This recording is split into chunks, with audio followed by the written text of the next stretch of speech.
Andy, Hello, how are you? I'm good. You're right on time, brother.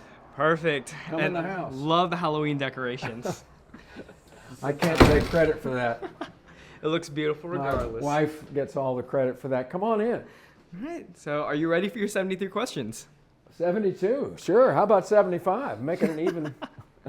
Yeah, it's a fun number or not. So, what is your name John Fisher, and your specialty? infectious disease. And how many years have you been practicing?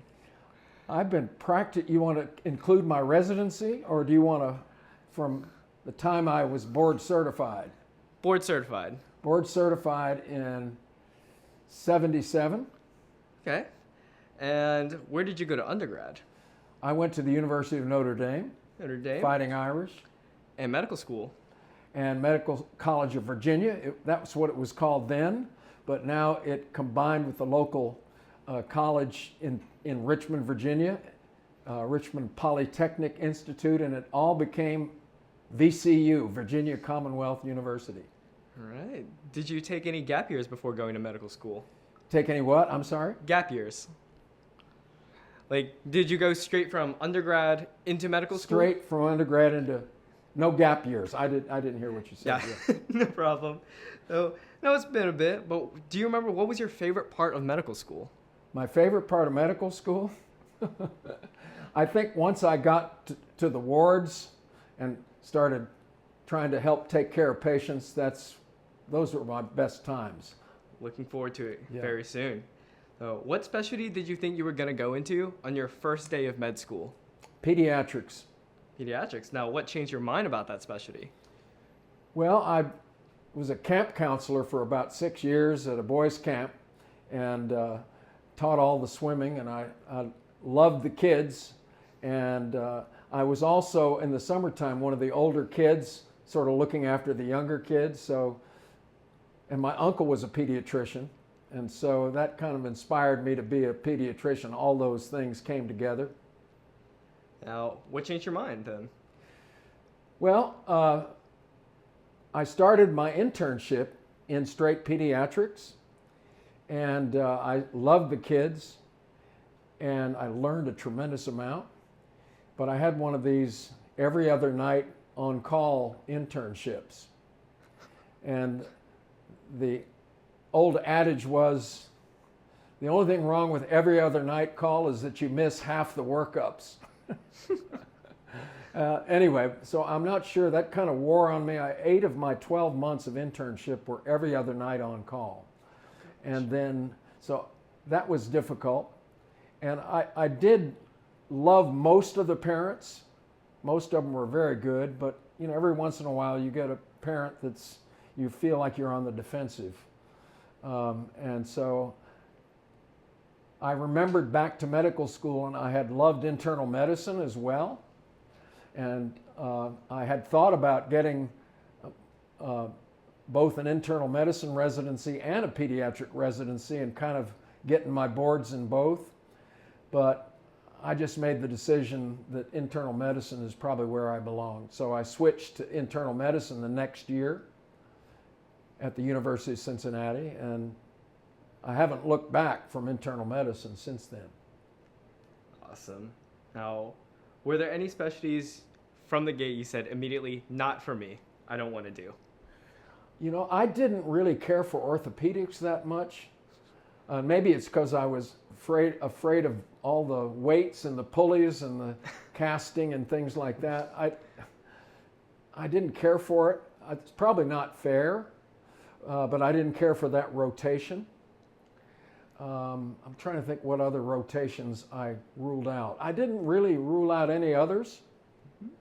I did like surgery. I didn't particularly care for the hours in surgery. I didn't feel like making rounds at 4:30 in the morning and then again in the evening and changing all the bandages. I loved the surgery. That was fun. All right. Well, you said you loved internal medicine, and then now you're infectious disease. So what first made you fall in love with infectious disease?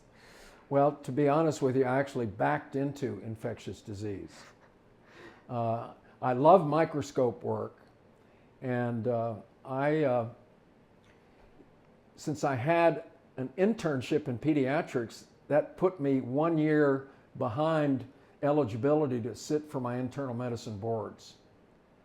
So I had to come up with an extra year of internal medicine, and I signed up to be in Hem-Onc because I liked microscope work, but the money they were going to pay me fell through at the last minute. They called me and said, we can't take you on as a hematology fellow because we don't have any money to pay you.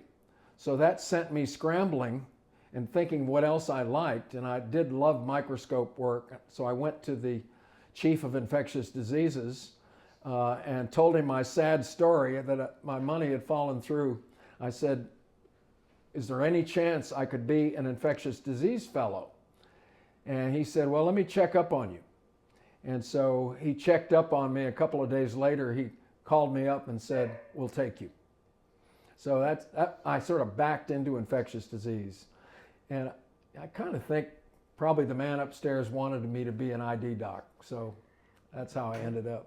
Well, we'll get to a little bit more on your infectious disease journey in a second. Okay. But for those who would want to pursue infectious disease, how long does your training take after medical school? Okay, you have to do a residency in internal medicine, which would be an internship and 2 years of internal medicine residency. Then you're eligible to sit for your boards in internal medicine. Once you're board eligible, you can then take a 2 or 3 year ID fellowship. If you choose a 3 year, that means 1 year is going to be research. But most people just do a 2 year fellowship, and then they're eligible to take their infectious disease boards. So what would you say is the most unique part of infectious disease? The most unique?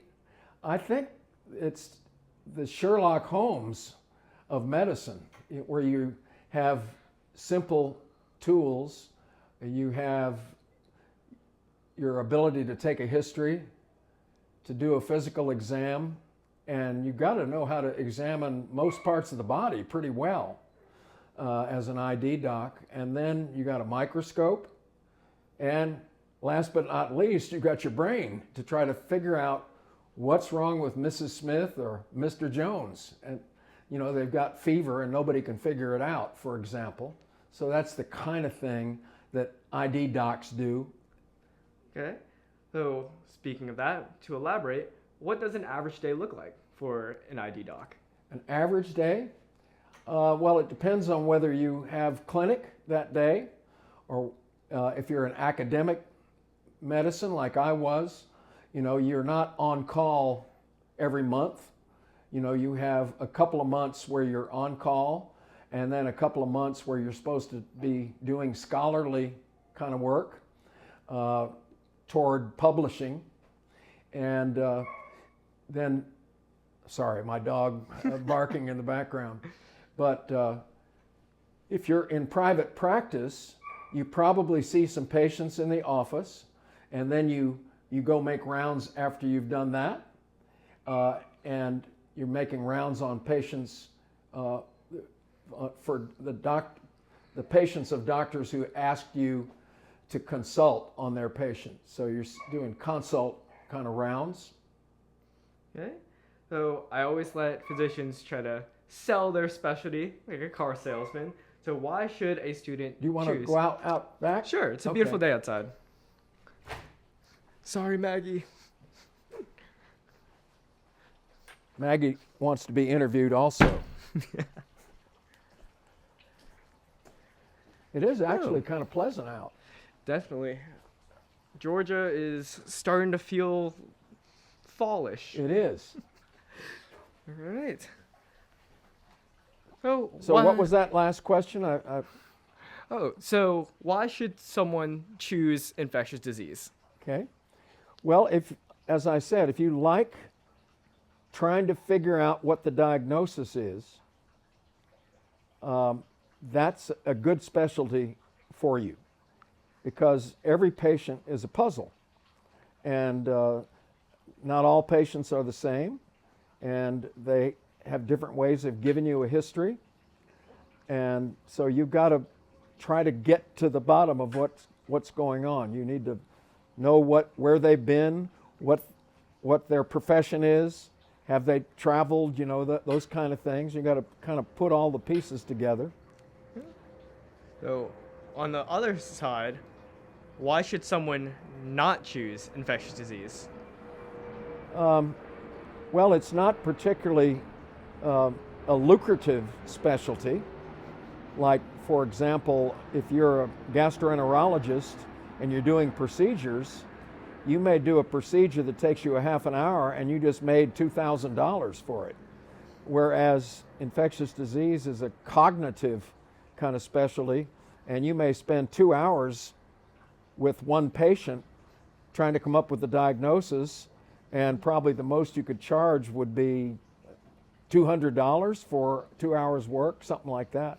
So it's not lucrative, but it is very satisfying to make a diagnosis and then get a patient on the right treatment and watch them get better. That's very, very satisfying. Of course. Now, kind of a fun question. Are there any stereotypes about your specialty? Stereotypes. Oh, I guess obsessive compulsive would be one stereotype for an infectious disease doctor. I don't know if that's completely true, but I think they sort of think of infectious disease doctors as nosing around and checking everything, and if you see what I mean. Exactly. Now, I know you work with a lot of students at the medical college, and there's this thing students and I guess residents will call pimping. So what is your go-to question to ask students when they're on the wards? Oh, my go-to question is, what do you think the diagnosis is and why? And I often say, if you were the only doctor in the hospital, what would you do for this patient? Heard that a lot. You remember that one? That's right. I asked you that several times. Oh, goodness. So what I like to do is get the students into a thinking mode and give them responsibility to speak out rather than watch me practice infectious disease. I want to watch them practice it. So I'll say, all right, take a look at this gram stain and tell me what you see. And if they get it right, I'll say, yeah, that's perfect. You got it exactly right. But if they say, these are gram-positive cocci when they're gram-negative rods, I'll say, wait a minute here, you better look at this again. Makes sense. So in your time as an infectious disease physician, what is the most rare case you have ever seen? The most rare case I ever saw, I think, was an Irish traveler from Augusta, or North Augusta. There's a sort of a colony of Irish people who are descended from the Irish traveler. They're gypsies, but they came from, they're Irish gypsies, and they came over here probably around the time of the potato famine, their ancestors, because there was no food or wherewithal in Ireland. So a lot of Irish people came around that time. And the original Irish travelers were called tinkers, where they were called tinkers because they mended pots and pans and things like that. And they had a reputation for stealing chickens and trickery. And so anyway, there is a colony of those folks in North Augusta. And one Irish traveler had COPD, and he was taking corticosteroids, and he came into the hospital terribly ill with a bilateral pneumonia on both sides, and he was essentially dying of it. And so they asked me to take a look at him, and he was on a ventilator, and he was very, very ill. So I asked the nurse, I said, what are you suctioning out of Mr., we'll call him O'Hara? And they said, well, it's just kind of blood and pus. I said, would you get me a sample of that and let me take a look at it under the microscope? So they got me a sterile cup, suctioned him out, and I took that down to the lab and started playing with the stuff he coughed up. Anyway, to make a long story short, all my stains didn't show me anything. So I still didn't know what was wrong with him. So I said, well, let me just take a look at this sputum without staining it at all. Let's look at what we call a wet prep. So I got a drop of this stuff and put it on a slide and put a cover slip over it. And in the first few fields, there were wiggling larvae of strongyloides, which is a type of roundworm. So what was wrong with him was not any bacterial infection or fungal infection. He was eaten up with worms, essentially. So he had what we call in medicine disseminated strongyloidiasis, and that's probably one of the rarest things I've seen. Wow, that's an incredible story, because that's one of the first things you learn in med school. I still remember learning that in like our first couple of weeks. Yeah, and it turns out that the how did he get it? You know, these Irish people in the summertime, they go around barefoot, and they picked up the larvae from walking around in the grass barefoot. But his problem was that he was on corticosteroids. He was immunocompromised, and so that probably made it worse for him. Wow, I'm speechless just hearing what's in the textbook actually happening. It's kind of crazy. Well, I guess go back on track. What is the most common case that you saw? No, I think the most common case is going to be something like a skin infection due to staph or strep. Yeah. Those are probably the most common. Okay. So how many patients do you see on an average day? Well, academic medicine is different from private practice of infectious disease. So I would say, let's take academics, which is all I've known. I was in private practice for about 6 years, but mostly academics. And so each day we would probably have an average of 4 or 5 new patients that somebody asked us to see because they had fever or they wanted advice about antibiotics or something. And so maybe 4 or 5 new patients a day. And if you're on call for a month, you know, that's 30 times 5, okay? So you're seeing 150 patients in the course of a month. What is the most amount of patients you've ever seen in a day? I think one day, well, that's a good question because I spent about 6 months in a hospital in Charlotte, and I was attending on internal medicine, and my team had something like 24 admissions to the team. And so as the attending, I had to go see all 24 of them and sort of sign off on what the residents had decided to do. So by the time I got to number 20, the other 4 had already been discharged before I even got to see them. So that's probably the most I've ever seen in a day, but they weren't all infectious disease patients. I think the most infectious disease patients I've seen in a day, like on call, is going to be 10, something like that, 10 new consults. Okay. So how many hours do you work in an average week?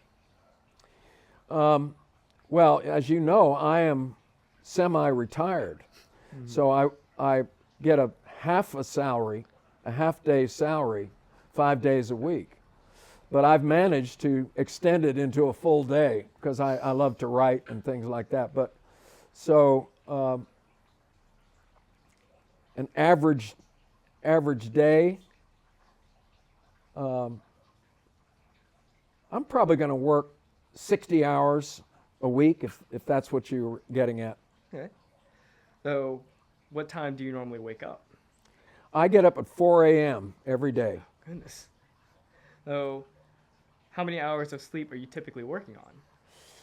I go to bed, in the neighborhood of 9 to 9:30. Okay. So I get maybe 6 hours of sleep. Of course, at my age, I'm up a few times a night. You'll see what I mean in about 50 years, Andy. I'm sure. So, do you have to take call? And I know you mentioned that previously.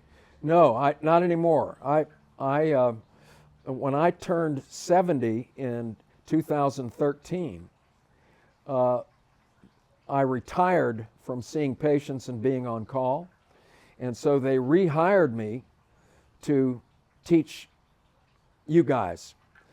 So I teach physical diagnosis. I have small group activities. I still give a lot of lectures. I'm shooting off my mouth right and left, but I don't see patients anymore. Okay.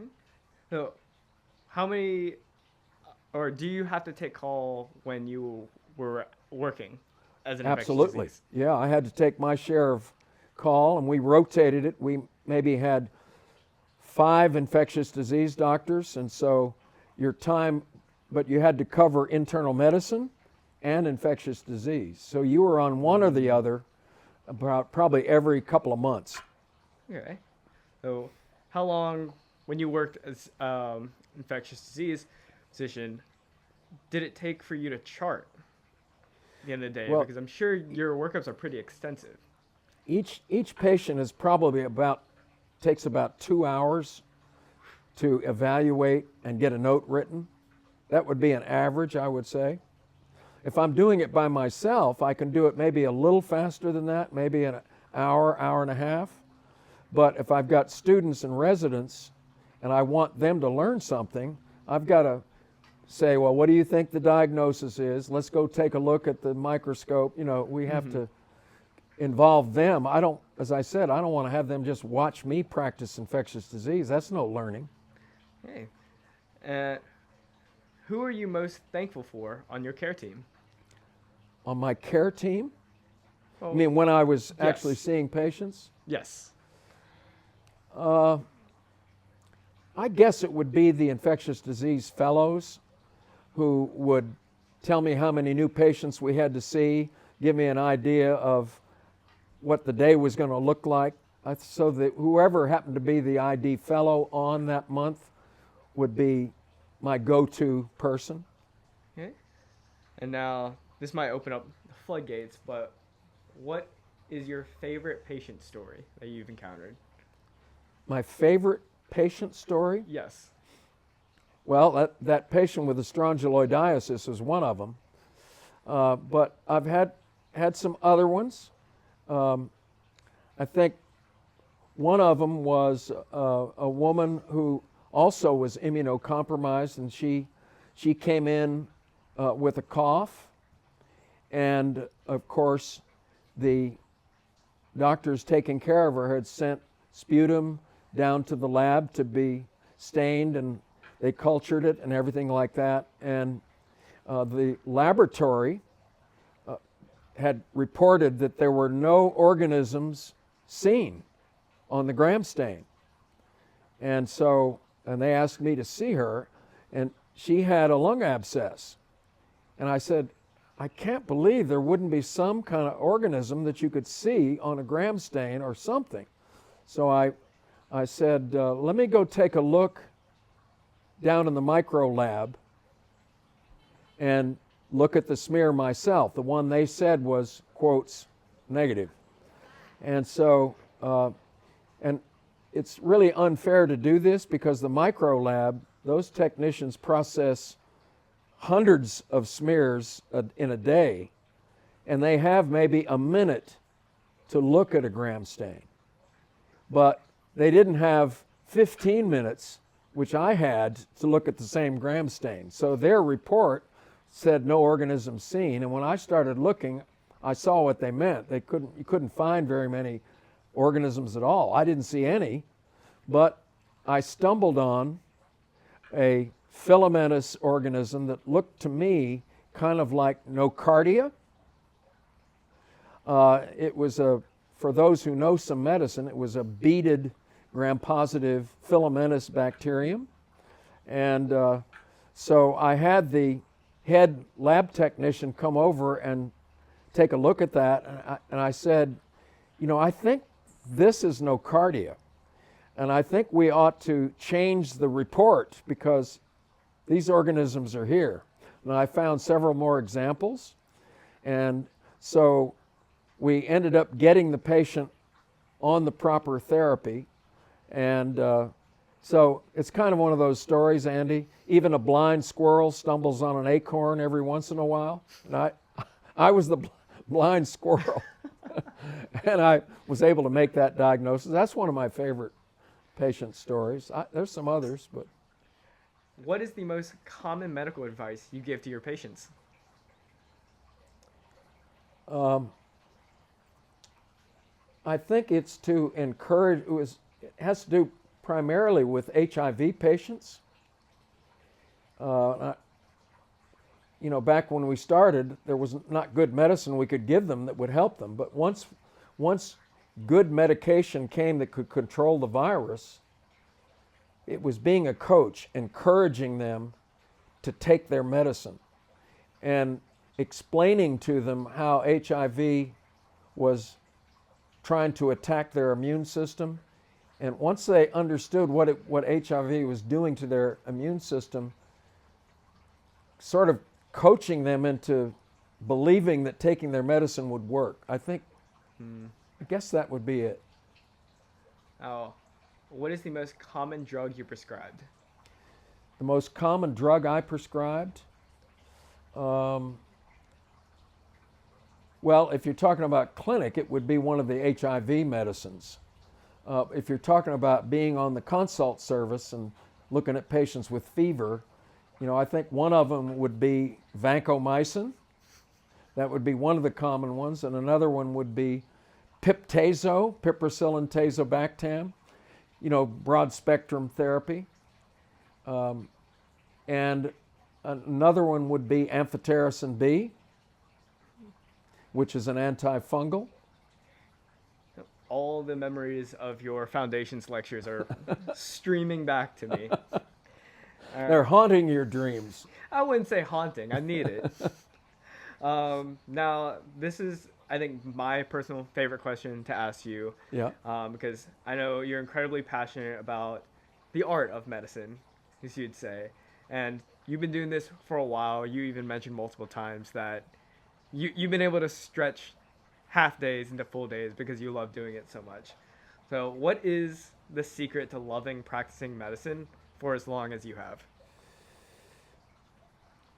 Well, one thing, it's solving puzzles, but you know, I think what really motivates me most is I love people and I want them to do well. And I really feel like that this is what the good Lord wanted me to do.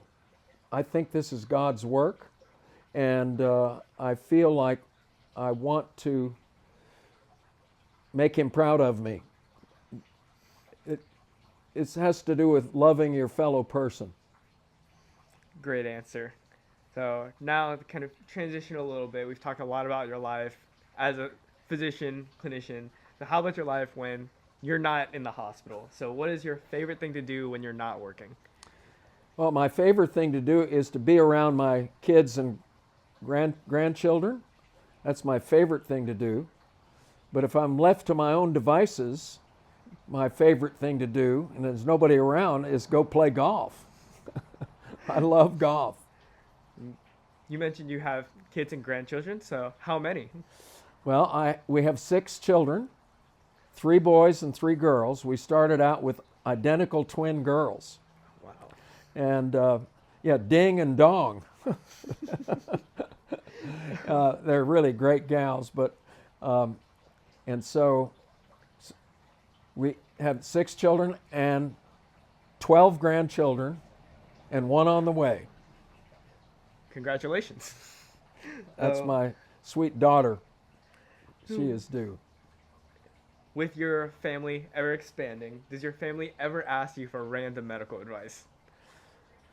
Oh yeah, yeah. My daughters-in-law will call me, and my kids sometimes call me and ask me about a rash or what should I do about this. And so yes, they do occasionally. It's not frequent, but I would say it's a couple of times a month.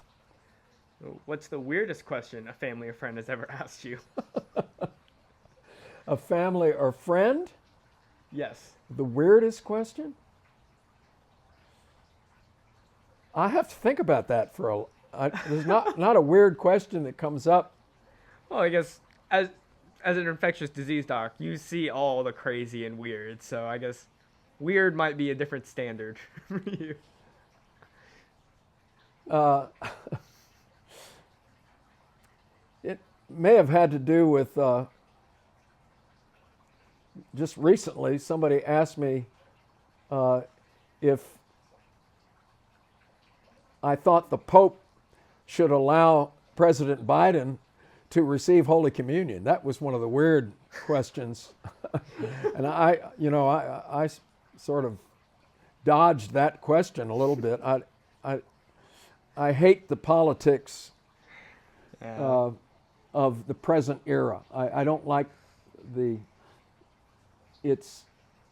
there's anger in the politics. I don't like the anger. You know, we may have differing opinions, but can't we sit down and calmly talk about what our differences might be? If only everybody thought like that. Because people know I'm a Catholic physician, so they ask me that kind of question, which kind of caught me off guard. But I don't like the present era of angry politics. Understandable. Well, on a more positive note, do you have any pets? Yes, Maggie, who practically attacked you when you came in. Goodness. And she was just jumping up, and she's not a mean dog at all. You know, golden retrievers are about as mild as you can get, but she's so excited to see anybody new. She's absolutely adorable. Well, what is your favorite animal, not a dog or cat? Favorite animal, not a dog or cat? That's a good question. Back in the day, it used to be turtles, Love that. Turtles. but because I had a strange story about a turtle that I wrote an essay about. But anyway, If there was one place in the world you could visit, where would it be? Ireland, Ireland. the West Coast. If you could have dinner with anyone in history, who would it be? Dinner with anyone in history.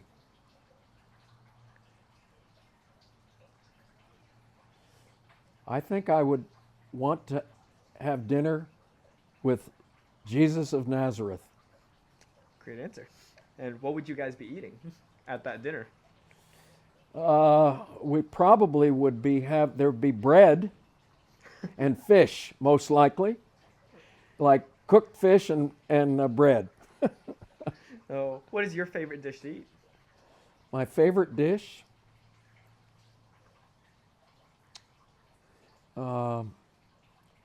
I think it's probably fish and chips. Okay. And do you have any artistic hobbies you keep up with? I love to write, and I like to write humor. I like to write humor, and I like to write philosophy of medicine.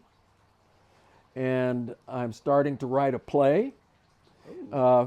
It's not very far along, and I like to write Catholic apologetics. So I've written several essays that have been published that are essentially Catholic apologetics, explaining Catholicism, because I think most non-Catholics don't really, and many Catholics don't truly understand their Catholic faith, and a lot of non-Catholics have ideas about the Catholic religion that are that are totally ludicrous. They think we believe X when we really believe Y, if you see what I mean. So I like to explain my religious beliefs, and I've done that in essay form because I love to write. That's awesome. Putting the artistic hobbies to good use. So, And I like to sing and play the guitar. yes, you're quite the hit at the Fox's Lair. So, coffee, tea, or soda?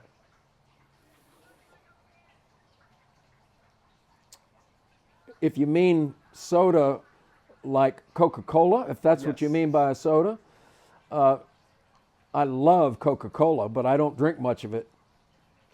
So, I'm trying to keep my schoolboy figure. well, water might help with that. And next question is, how much water should you be drinking every day? Oh, I drink a lot of seltzer without calories or sodium. I drink a lot of that. Just in the last few years, I've been doing that instead of just plain water. I like the fizz. And so I think you ought to drink, I'm going to say 2,500 mLs a day. Very accurate number. So, favorite meal from the hospital cafeteria if you ever had one?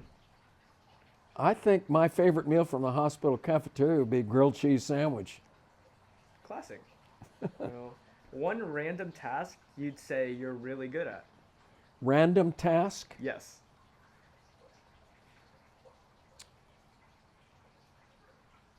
I'm pretty good at cleaning up the garage. That is definitely one random task. So, one random task you wish you could be better at? I wish I could be better at.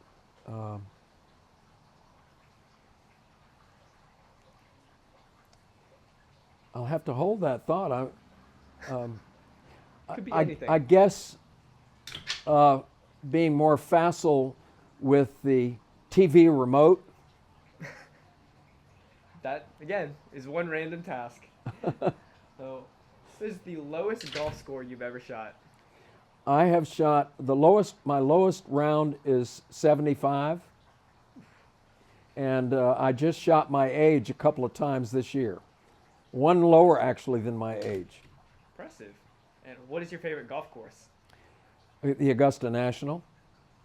Easy. It's the reason I moved here. Have you ever played the Augusta National? I've played it 3 times. Wow. That is more times than most people will ever get to even Yeah, see the very, National in person. very fortunate to have done that. Favorite season of the year?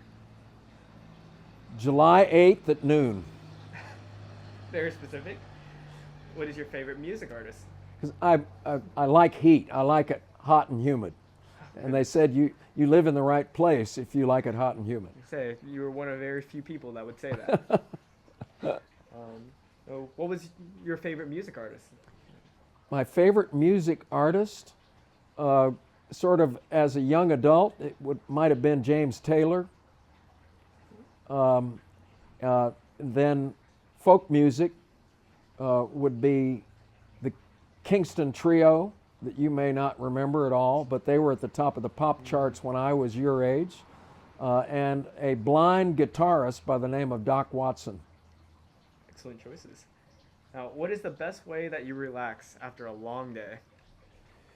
The best day I relax, I guess it would be having a beer in the evening with my wife. She's having a glass of wine and chit-chatting, or with my kids, the same thing. Watching football, Notre Dame football, for example. Are you a night in or go out on the town kind of person? I'm more of I would say more of a night in, but I don't mind going out for a quick dinner and then coming home and watching a movie or something. Do you prefer indoors or outdoors? Outdoors. The beach or the mountains? The beach. Would you consider yourself more of an introvert or an extrovert? Extrovert. And would you consider that personality trait a factor in you choosing infectious disease? it's certainly a factor in choosing medicine, not specifically infectious disease, but because I love people, I enjoy finding out about them and their families, and so that's, I think, helped me in medicine. Well said. So we're getting close to the end. Only got a few more questions left. Sure. But these are very reflective questions. Okay. So, what did you think you were going to be when you grew up, when you were a kid? I thought I was going to play baseball, Major League Baseball, or be a cowboy when I was 5. But once I hit high school, I decided I was going to be a doctor because I had an uncle that was sort of my role model. He was a physician. And I never looked back. In high school, I ran for city physician, where you spend a day with one of the city administrators, and with the city physician, I stayed with him for a day, and it was almost like I had to be a physician after that. I couldn't, because I kept telling all my classmates I was going to be a doctor, and so I actually never looked back once I decided to be a doctor. Great story. And is there a different specialty you think you could have done besides infectious disease? Pathology, because I love microscope work, but I wouldn't have been able to see patients, and I'd be doing autopsies, but I like the microscope. I think that would be the reason, but Gotcha. maybe cardiology. So if you didn't do medicine, what do you think you'd be doing right now? I'd probably be teaching grade school. Oh, there you go. Passion for teaching. I'd love it. You said you were very gung-ho about becoming a physician from an early age. Uh-huh. But I think anybody that's gone through this route, I mean, me even at the beginning of the process knows that it's not very easy. So were there any times you doubted you would make it as a physician? Yes. When I was I started out at Notre Dame, and I was a liberal arts major to start off with, because I didn't have the grades to be accepted into the science pre-med program. And so at Notre Dame, you start out in liberal arts, and I had to make the grade in liberal arts to be in liberal arts pre-med. And so I was failing 3 of my subjects when I was a freshman at the halfway point, midterm. And so I was very despondent, but I started studying harder, and to make a long story short, made the grade to get into liberal arts pre-med in my sophomore year. So there were times when I was doubting, and I wanted to give up, but I kept after it. If you could change one thing about the medical field right now, what would it be?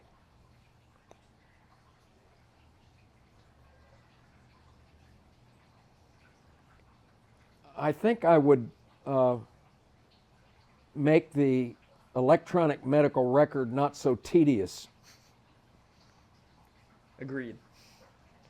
Now, what can a medical student do right now to prepare to go into infectious disease? If there were a medical student that thought they might be interested in ID, Yes. I would just say, first of all, take a look at all the specialties if you're just starting out, and don't decide on one. But then if ID is one that you love, then start going to infectious disease conferences. Maybe write up a case report about a patient with an infection, and get one of the ID faculty to help you with it. And keep hanging out with the ID docs. Now, if you were to go back, would you change any of your experiences that got you to where you are right now? No. I think that's a pretty unanimous answer from many of the physicians I talked to. And now, finally, last question. What would you say to the aspiring infectious disease physician right now? I don't quite understand what you mean. So, if there's someone on the other side of the screen really wanting to be an infectious disease doctor, what are some words of encouragement you would give them? First of all, just pray about it and keep your interest up, but take it a day at a time. Don't try to make up your mind for the future 5 years. Is do the best job with today that you possibly can, because you might not live that long anyway.